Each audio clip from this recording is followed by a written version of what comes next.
Sono molto felice delle dichiarazioni che ha reso Mario Conte e parliamoci chiaro, è la scoperta dell'acqua calda, cioè le famiglie omogenitoriali sono discriminate, però che a dirlo sia un sindaco della Lega,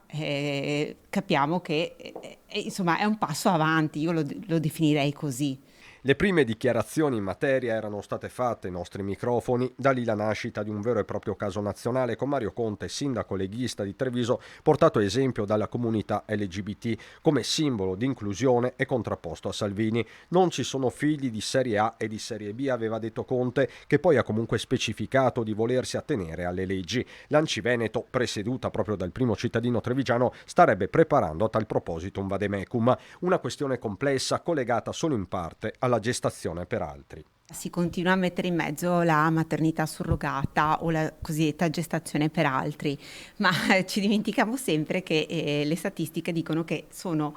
8 coppie su 10 sono eterosessuali che ricorrono alla gestazione per altri. Quindi, quando si parla di gestazione per altri per spostare il dibattito e creare, tra virgolette,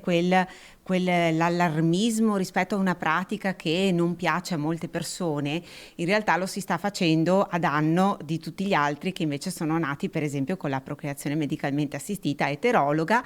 fatta all'estero. Insomma, la realtà è variegata, tante famiglie cambiano anche nel tempo. Come ci sono le famiglie ricomposte, cioè capita spessissimo che ci siano famiglie che si creano perché da una precedente relazione ho avuto un figlio o una figlia e poi inizio una relazione con una persona dello stesso sesso e quel minore cresce in quella famiglia. Cioè, di fatto si viene a creare un rapporto di genitorialità anche con il compagno o la compagna del genitore dello stesso sesso.